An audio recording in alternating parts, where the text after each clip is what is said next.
Welcome, ladies and gentlemen, to the monastery, the open bar of the internet, the world's greatest shit show, and the place where we, the good brothers and sisters of this most holy of temples, seek enlightenment through the drunkest, craziest, and most batshit ways possible.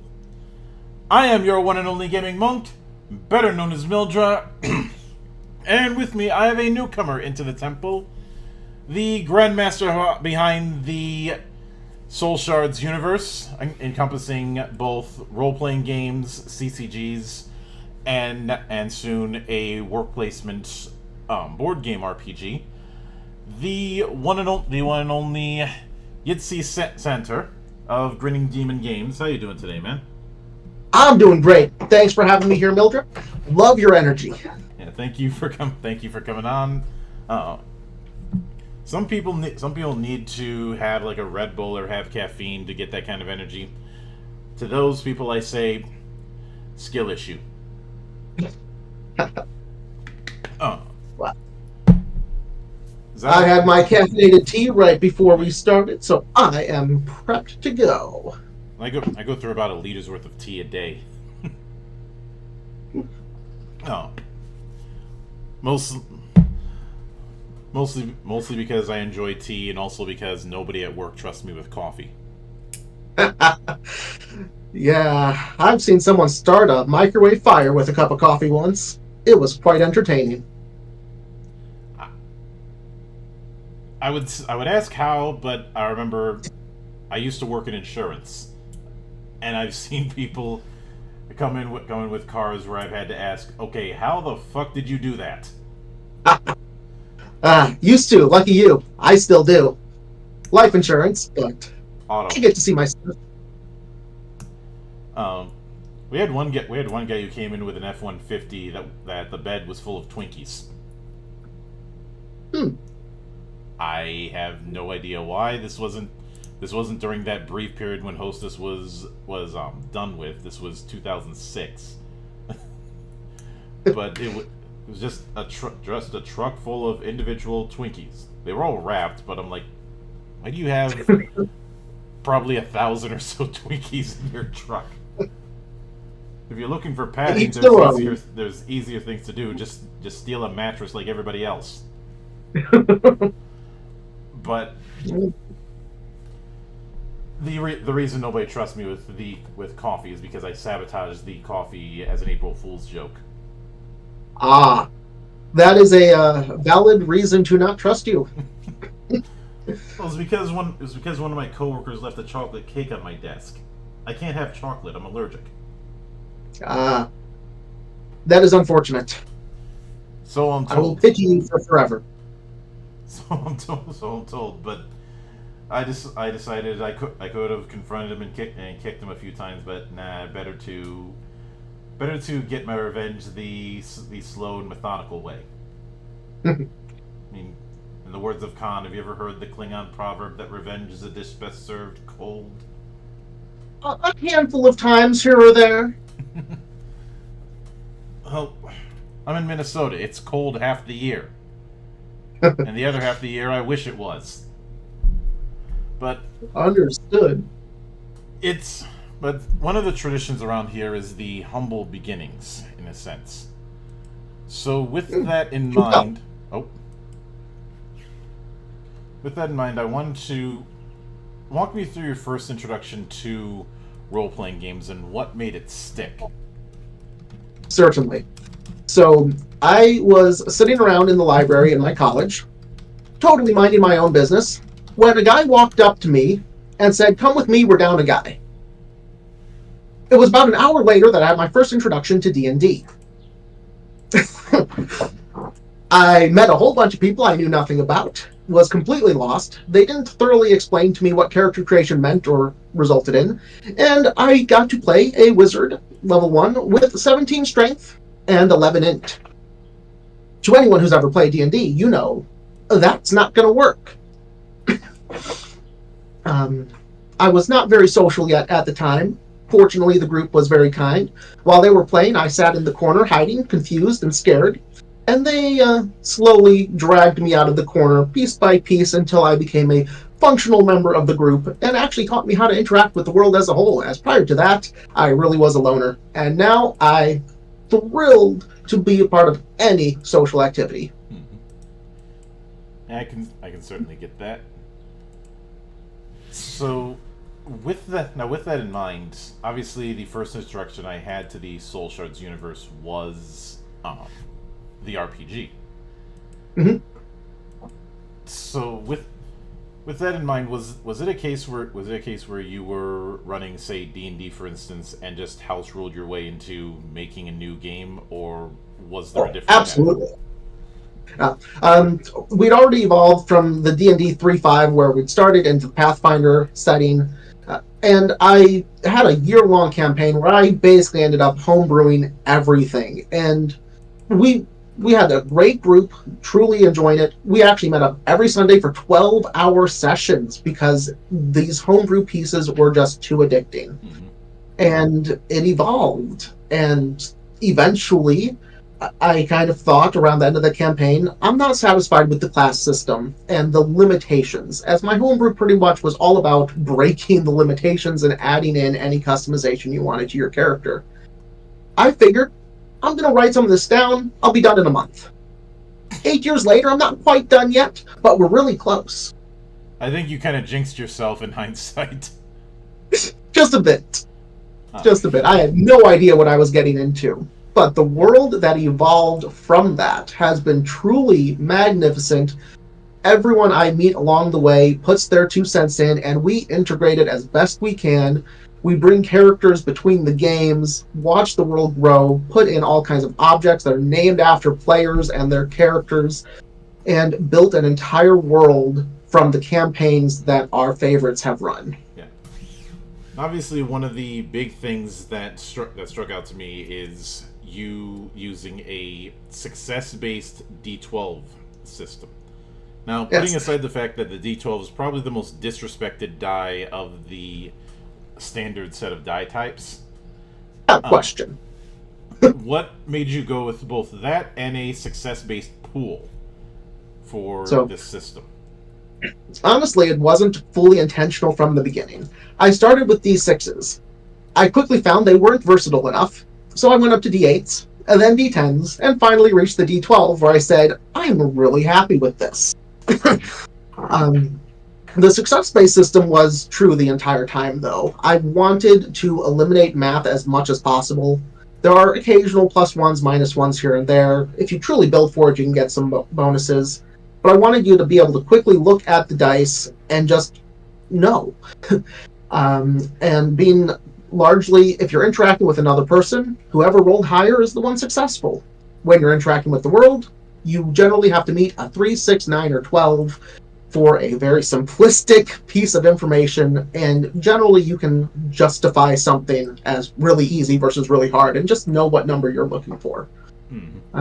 That was important to me, the simplicity, the fastness, not having to dig through a bag of dice looking for your D4 on the 1 out of 7 sessions that you actually needed. I didn't want people wasting their time on not playing the game. Yeah. Now, given that and the fact, I suppose this is where and normally I would say there's a chicken and egg situation of, did the setting come first or did the rules come first? But the way you describe it, it sounds like the setting was already there. You just house ruled your way into the rules as it currently is. So the setting was part of evolving alongside the rules. As the campaign that I ran for that year, I'd had my opening point and I knew some of the major events, but the story evolved during that campaign. And the rules evolved to meet the needs of that campaign, as the function of the rules was primarily build your character to fit the scenario to live. So what those features that everyone made for themselves were is what became the system. Therefore, the world built the system, and the system built the world. I can certainly get that. It was a lot of fun to see. Mm-hmm. Not sure I could recreate it if I tried.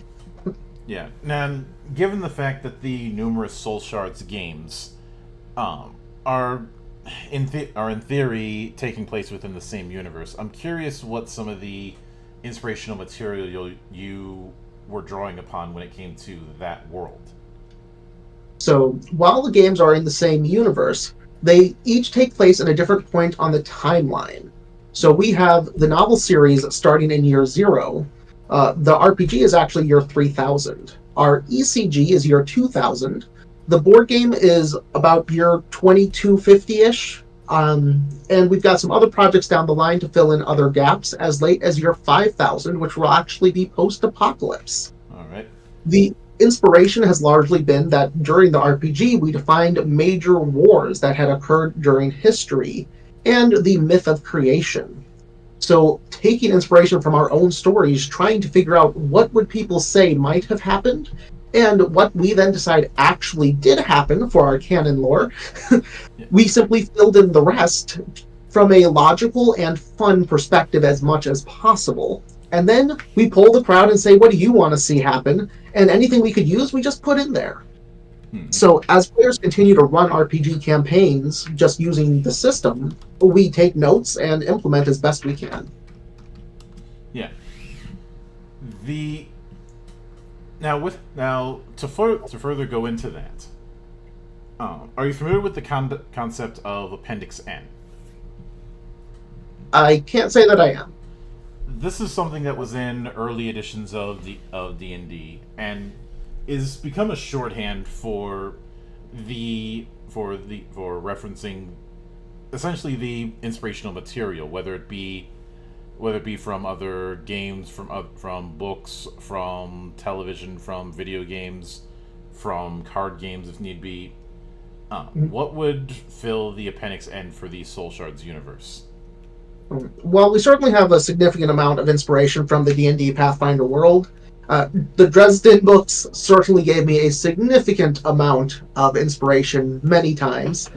And if you look hard enough at some of our magical items, you might recognize some pieces that are almost drawn directly from some of the tools that Dresden used. I also used to read a lot of the Magic the Gathering novels, so certain pieces of that have made their way into the way that I've done some of the writing. I can certainly get that. Now that being said, given the time that I was made aware of this, there were other aspects of Soulshards that were developed, and unfortunately, I'm not going to be able to have the exact timeline as I usually would, but I'd like to shift into a bit into the ECG, which certainly. First off, there's been terms like TCG, CCG. There was the customizable card game with that Star Wars card game back in the day that called out the whole Luke kissing his sister thing twice. With two cards called "This is just wrong" and "This is still wrong." But you referred to Broken Alliance as a expandable card game. Yes. And I'm curious why you used that particular nomenclature with it. We are definitely not wanting to be a trading card game or your standard collectible. We're not a money sink. We are looking that for a couple $100, you will have everything with an entry point of, if we can get it properly produced, $10 for a complete deck. We do not want to be confused with Magic, Pokemon, Yu-Gi-Oh!, where we're just taking all your money. If anything, the way you describe it sounds more like the LCGs that Fantasy Flight does. It's exactly what I was about to say, but we can't call ourselves that because that is a copywritten term. Otherwise, we would have. Yeah, that is unfortunate. But yes, we have pre-constructed decks. You will know exactly what you're getting. No card rarities ever. No randomized booster packs. And the base set is a self-contained 235 cards with future years that we will probably release about 100 new cards at most each year. get them or don't, each card is offering flavor and function, but never raw power. Every card is built in a calculator so that it is perfectly equally balanced with every other card, but synergy is what sets you apart. Mm-hmm. And I do find it interesting that you, if I'm reading what I have correctly, you were building the decks around the cities.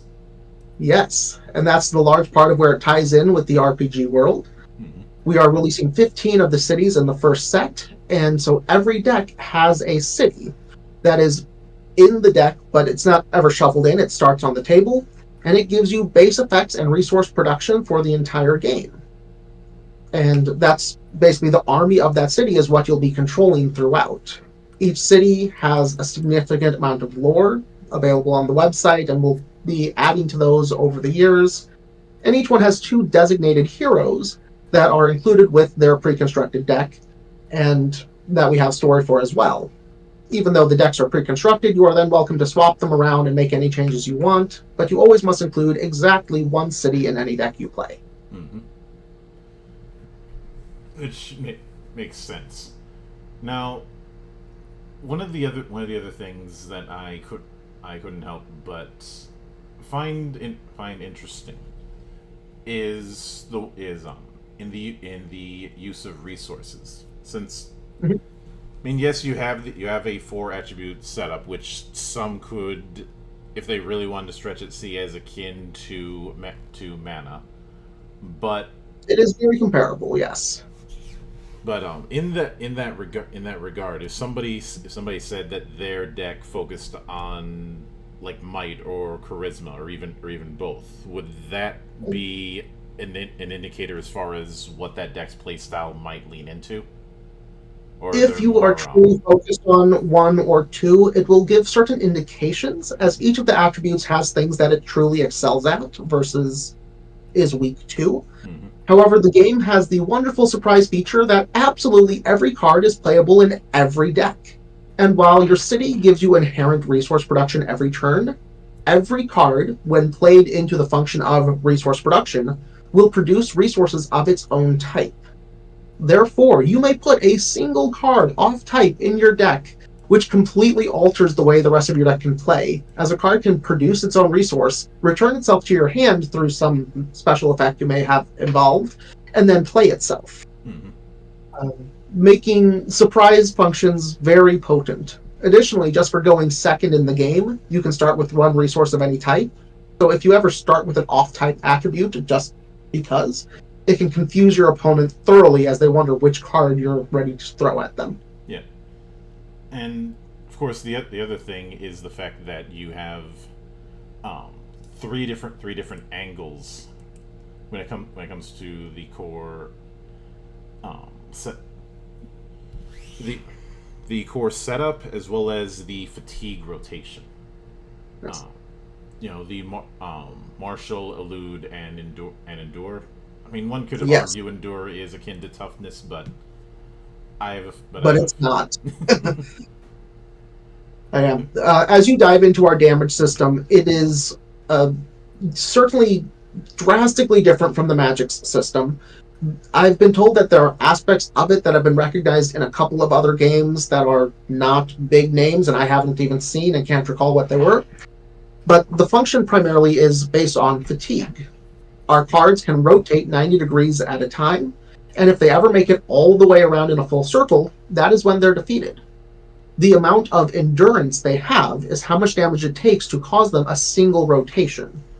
And of course, each turn they will heal 1 rotation, 1 fatigue away, and there are plenty of cards to cause additional healing. But as much as being hurt can hurt yourself, you can act at the same cost of paying that fatigue. And you may have your characters act repeatedly as long as they are still alive. So your characters often will sacrifice themselves to help you get ahead. Mm-hmm. Now, to and I can see where the real advantage of that fatigue part really comes in, is the fact that In a lot of card games, you put a monster out there. If he takes too much damage, then he's out, and it's not going to be easy to get him back. Whereas with this, they can take a few hits before they're finally out. So it's not the numbers game can still be in play with this setup, but it isn't. But you don't run the risk of losing your star pieces as easily. Yes, there's a lot more versatility that you don't have to worry about instant death unless your opponent has truly dedicated a massive amount of resources towards it. And I mean, there's always going to be that because RNGesus hates everyone equally. Yes. And I will freely admit that there are a few things I enjoy more than watching somebody spend like 2 minutes setting up their perfect combo, only for me to do one counterplay and make the whole thing useless. It is very possible to do that within this game. Mm-hmm.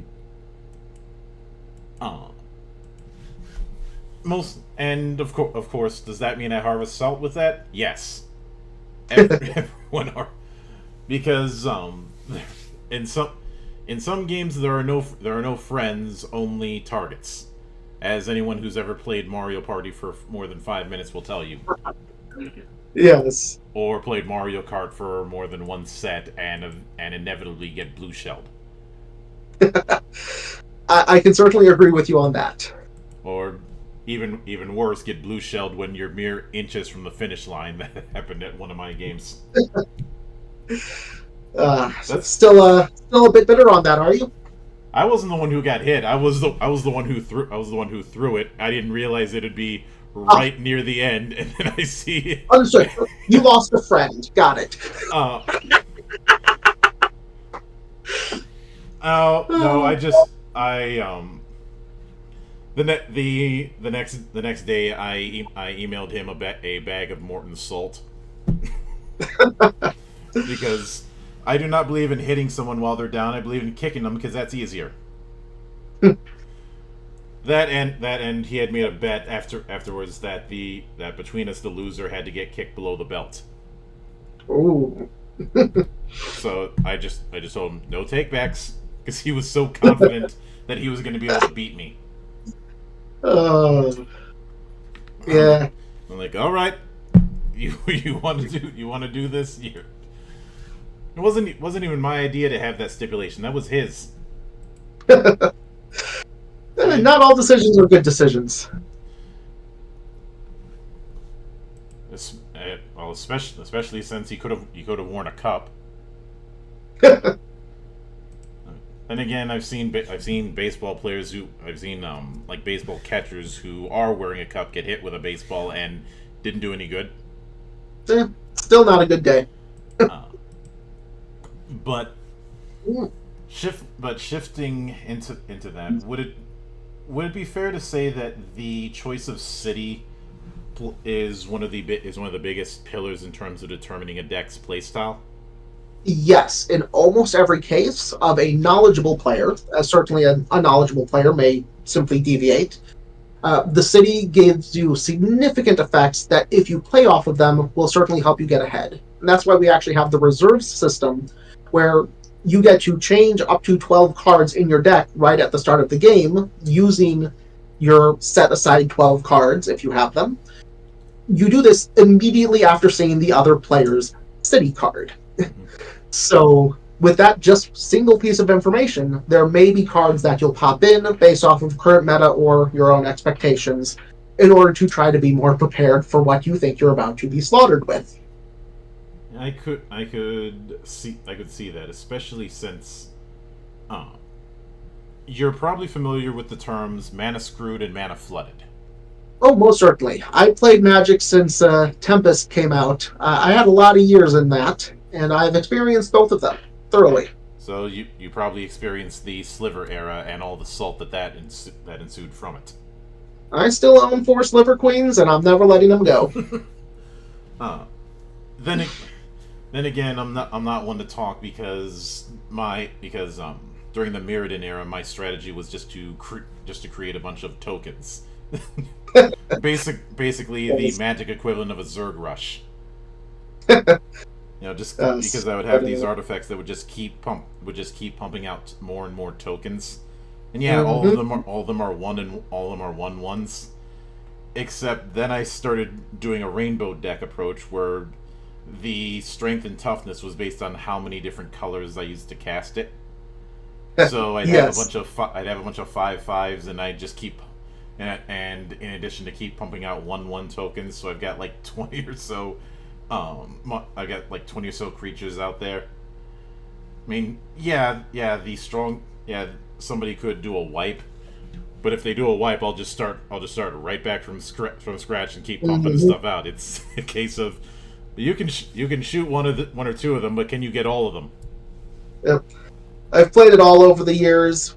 The only thing I ever truly hated and refused to play thoroughly was Counterspell, because no one enjoys you at the table during that. But otherwise, Magic has its place, serves its purpose, but my game was built to fix its many flaws. Mm-hmm. And given the and even adding in a bit of RNG because of say the check system that you that you have regarding traits. Yes.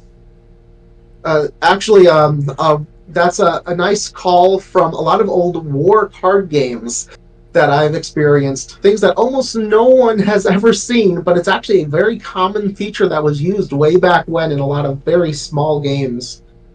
Um, and being able to implement it in the new support system, offering a lot of flexibility, diversity, and complete shock on both player sides in certain cases, it has been the absolute staple of the game. Mm-hmm. I can certainly see that. On average, what would you say? How long would you say a match in Broken Broken Alliance Alliance. goes? We usually have games last anywhere from half an hour to a complete hour, depending on the play styles. As if you go defensive build, it certainly will stall the game longer. Most people do tend to build towards the aggressive side, so they're usually on the half-hour play time. Mm-hmm. Yeah, I could see that. And obviously, there's no way to 100% say how long a match is going to take, but it's good to Correct. have a average at the very least. Yes. Most of our players anticipate half an hour. We've seen games finish in as little as 10 minutes. Mm-hmm. But even in our tournament style as planned, we don't intend to do multiple games per round. It is one game, you're done per round. There's no best 2 out of 3 kind of thing, which is why we have our sideboarding function, the reserves, at the start of the game, not the end. Yeah. So I'd like to play a bit of I'd like to play a bit of word association. Go for it. Kind of a really bad Rorschach test, which is saying something because I can't draw worth a damn. But I'm gonna give you I'm gonna give you one of the 5 colors of mana from Magic, and I'd like you to tell me which city deck would be good fits for that particular playstyle. I'll give it a go. All right, let's start with the simplest, reds. Alright, so your Reds are raw always aggression really aggressive. is going to be in Vero, Hmm. which is our Might Finesse deck. It includes a lot of very fast beasts that can assault your opponent. It kind of gives you your rush feeling, as Finesse is kind of our small guys, while Might is our strong guys. Mm-hmm. And it's going to be your best comparison, and does have a number of spot removals to be your Lightning Bolt placeholders. Um, while it would certainly have a different visual feel than any red Magic deck, it's going to give you that same kind of play style. Yeah. All right. So next is its opposite, blue, also known Yeah. as B for bullshit in some cases. So, best comparison is really going to be our gambling city, Orbin, which it gives you the ability to, every time you take a random chance, possibly get ahead significantly. And it is the most convoluted deck that if you build it exactly right and have the right luck on your side, it does constant nonsense every turn, and no one wants to be at the table with you because your turns take 10 minutes of waiting. Yeah. So next would be green, which is usually very Usually on the defensive end of things, and a lot of recovery effects is what you tend to see in green decks. Yep. So that's where you're going to see Cornel Ducks, which actually is pure green as well, our Might deck.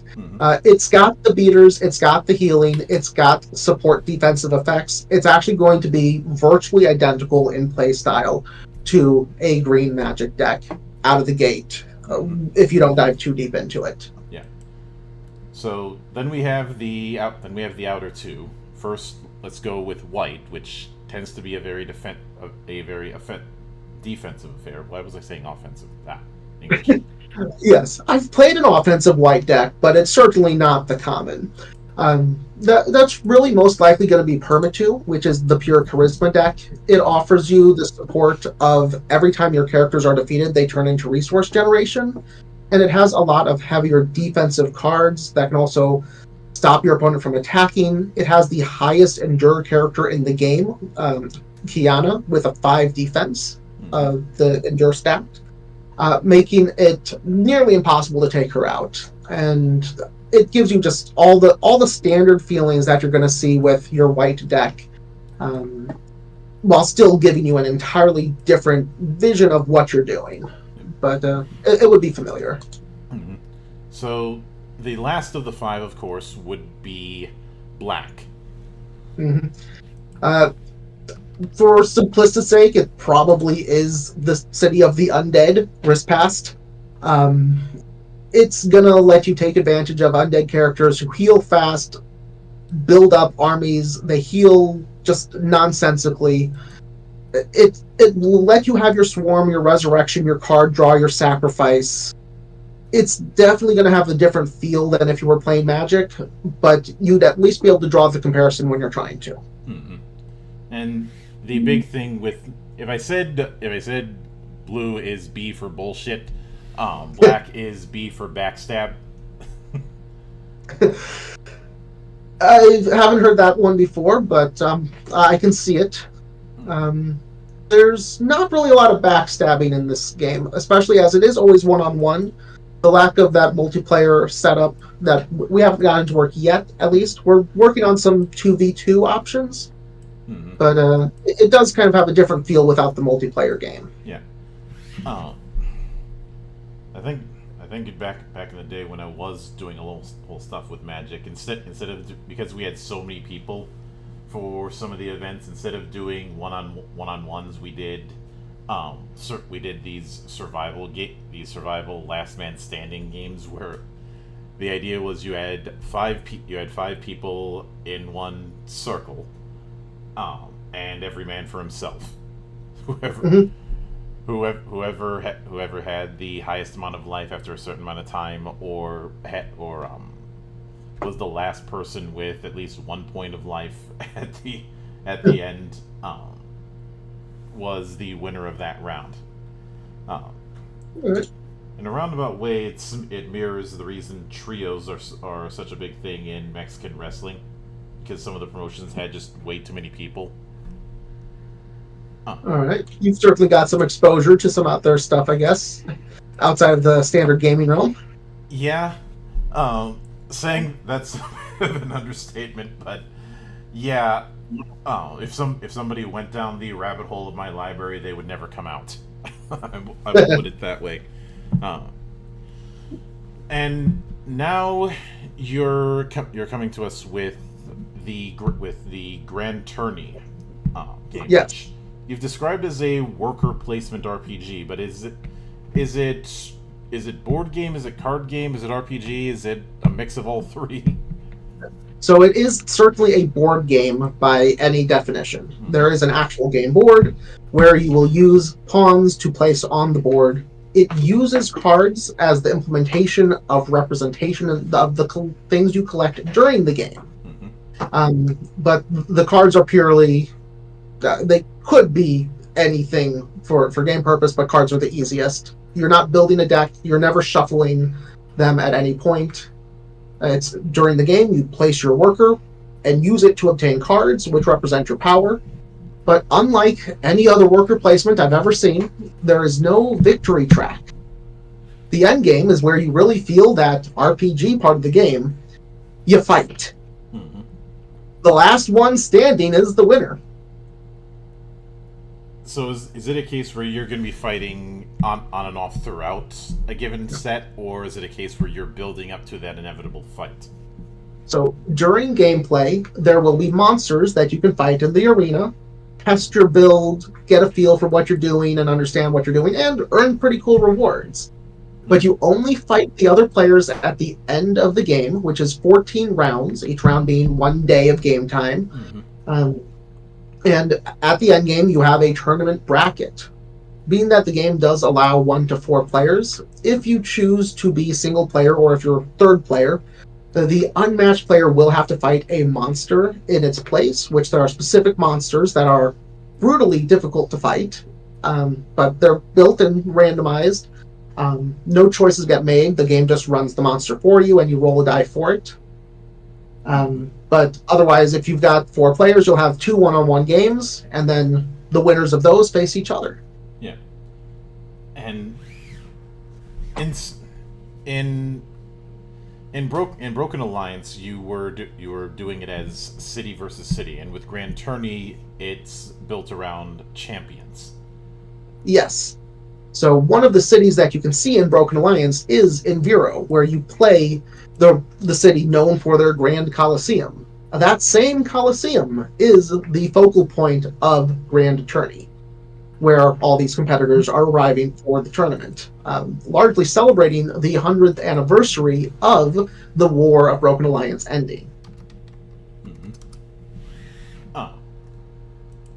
Now, given that, obviously, it would be difficult to do an exact comparison, but with each of the champions that you're setting up, I'm guessing with each of their, since you're leaning into RPGs, there's a variety of ways that it could be that a given champion could be built, leading up to the eventual fight with the other players.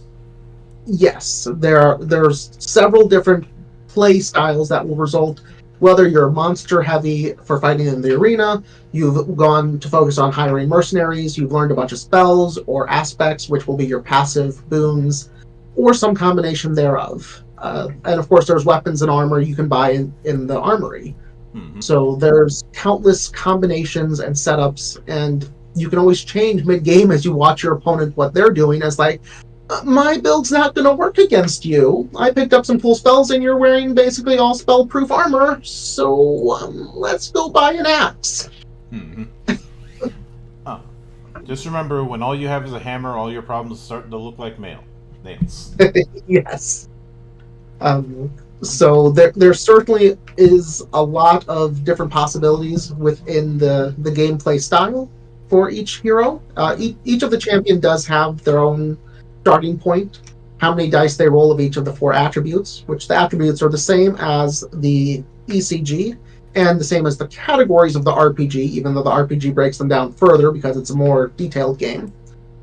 But as you get into the actual combat system within the RPG versus the board game, there's a lot of pieces that are familiar about it, as success or failure in the fight is back and forth dice rolls using whichever spell or weapon you're choosing at the time, support effects, and the dice rolls decide whether or not you hit or not, determined by your opponent's defense. What sort of dice are we using? Are we using D12s again? It's definitely D12s. All games that we've released, anything we can do dice for, it's going to be D12s. I've had a sketch in my back pocket that I've wanted to do for the longest time of using the lonely D12s and doing a parody of those those sad for just 5 cents a day kind of ads I saw when I was growing up. Mm-hmm. Just doing that to basically take the piss out of how underutilized the D12 is in a lot of games. Mm-hmm. It is so versatile because dividing it up, you've got your 2, 3, 4, 6s, and of course the 12 itself out of it. It's so versatile, and I carry with me 12 bags of 12 D12s in my backpack because I can. Mm-hmm. And sometimes I actually need them all when I'm running multiple RPG sessions at once. Yeah. For all new players. I want to commission somebody to make dice in with numbers in another language just to mess with my players. I tried to see if I could make. I tried to see if I could make a D20 with the numbers in Braille, but that didn't work. Interesting. Now, what kind of problem did you bump into? Space. Yeah, I guess you'd have to make one of those jumbo D12s. Yeah. D20s. And I treat those the same way I treat the people who try and come in with a D100 for certain games, and it's that one giant dice that I always confuse with a golf ball. Mm-hmm. Because I'm like, that's been brought up at the table, and I look at it and I go, this is not a dice. This is something I put out in the driving range. I've seen some pretty shockingly massive dice, and it does kind of throw a loop for the whole table. Everyone gets distracted, the game gets interrupted, and it doesn't actually roll right. So I do prefer people keep to their standard dice at the table. You're familiar with the KISS method, right? Oh, absolutely. Keep it simple, stupid. But given that Grand Tourney is a worker placement game, what was your introduction to that particular concept within board games?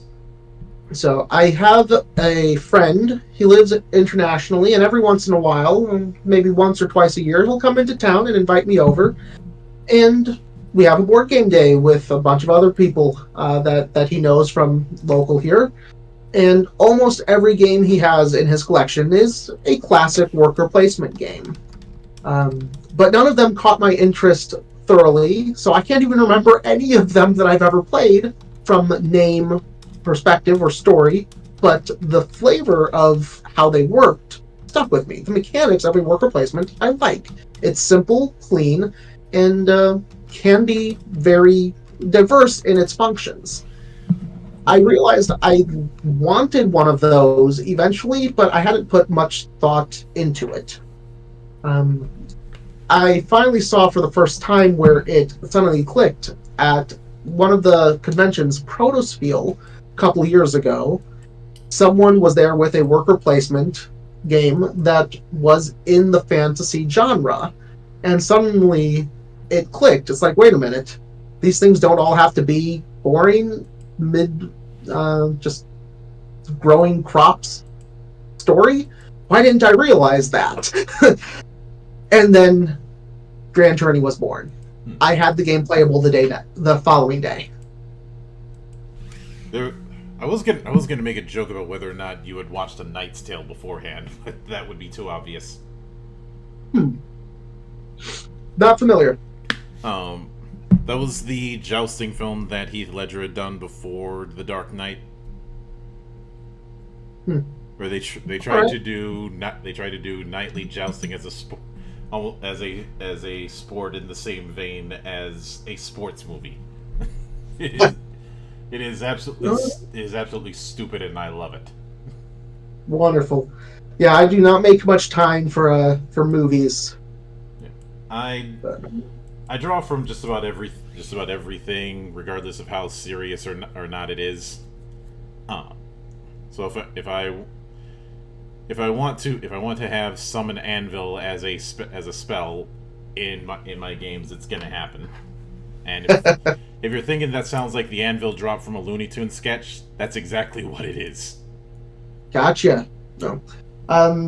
The worst dropping from the sky I've had was someone decided to run a campaign where we ended up getting the gloves of porpoises. Every time you clapped, a porpoise would fall from the sky. It was not a false conjuration of. It was an actual porpoise. We didn't know that. We made porpoises go extinct. Oof. We clapped the gloves and nothing showed up, and then we figured out, oops. I can raise one because in one of my early experiences, I had said, I want to do a rogue, but I'm not interested in doing any of that sneaky stuff. I want to be the guy who builds ridiculously stupid Rube Goldberg-like traps. Well, that's entertaining. And one of the things I devised was a rune trap known as the up button. Okay. And where did this up button take you? If someone steps on the thing, once it's set, they go straight up at about 40 miles an hour for 6 seconds. And if you're And then they free fall? Yes. And late in the campaign, we're up against a dragon in a cave lined with adamantite. So that stuff's not budging. Dragon steps on the trap, immediately hits the ceiling, and the GM goes, "Okay, now the dragon's coming down. He's about to hit the floor." And it was like, "No, he's not." It doesn't say the spell stops if you hit something. It says you go up for 6 seconds.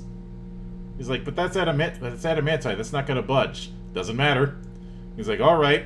The dragon becomes like a car in a compactor.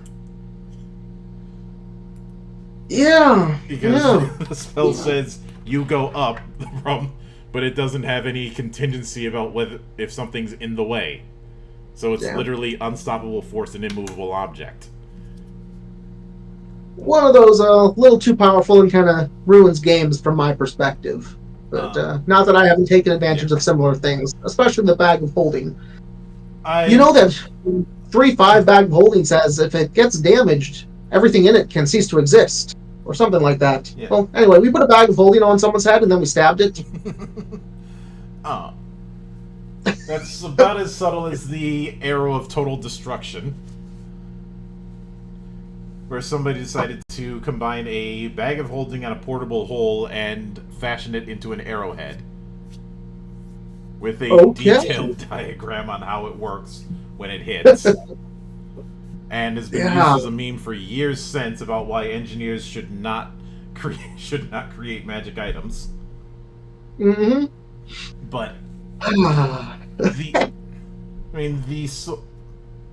originally the up button was meant to be used as a deterrent when people were coming to the holding of the party. You know, they try and knock on the front door and they're not there anymore. And then when GTA 4 came around and I discovered the swing glitch, I decided to revisit the up button. All right. For whatever reason in GTA 4, the physics decide to just quit if you park a car or park anybody near some of the swings, and you end up getting sent flying halfway across the city. So you built that as a magic item. Got it. Yes. And you're happy with the results. Yes. Well, that's what counts. Especially since it lives rent free in some of the GMs and players who have experienced it, so I consider that a win. Yes. Anytime, what was it? Copying is the best form of flattery. Imitation's the sincerest form of flattery. Yeah. That's the one. Mm-hmm. Now, you've also talked about a solo option for Grand Tourney. How much would that change, especially since the final part is a PvP-like approach? So I already answered the only difference being you fight a monster. So we have Tridish, the Acid Dragon, and the Phoenix available as automated monsters the game can offer. Mm-hmm. So when you single player, you do everything exactly the same with no one in your way to stop you from getting what you want. And when you reach that PvP part, the game will randomly say which monster you fight, which means you roll a die, but it's the game rolling the die, sure. And then you have to fight it. And the monsters are just like working in the arena, which happens during the game. Each monster has actions on it that have a number designated to it, anywhere between 1 and 12. Some actions will have multiple numbers. Every turn, you roll a die. Whichever number it rolls, that's what action it uses. And it tries to kill you while you try to kill it. Good luck. Yeah. To reference a certain line I keep stealing from Smash TV, Good luck. You'll need it. Yeah. The Tridish is a monster that occurs in all iterations of our game. In the ECG, he has his own card. Um, and in the RPG, he is a well-renowned character that appears from time to time in different campaigns from anyone who's seen him show up. And the novel series, he should be referenced at some point as a kind of a lore thing. Like, we heard about him, not really hoping he doesn't show up kind of piece. But he is a true ancient dragon who's been around for thousands of years and spends most of his time sleeping, fortunately. And the way you built him up, it sounds like this is meant to be that kind of recurring monster that if it shows up, the players are hoping that they wore brown pants that day. There's a lot of different possibilities, but in most cases, yeah, you want to run, especially if you're a goblin, as you are number one on his tasty list.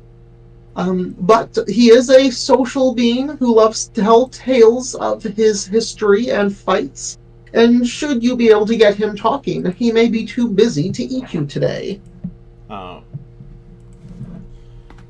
I can definitely see that, and well, there's a bit. One of the running gags that I've used has been never argue with a dragon, for you are crunchy and taste good with ketchup. Most certainly. So, even more so depending on the setting, because I remember humans in that Legend of the Seeker TV series apparently having blood that's red gasoline because anytime they get hit with fire they explode.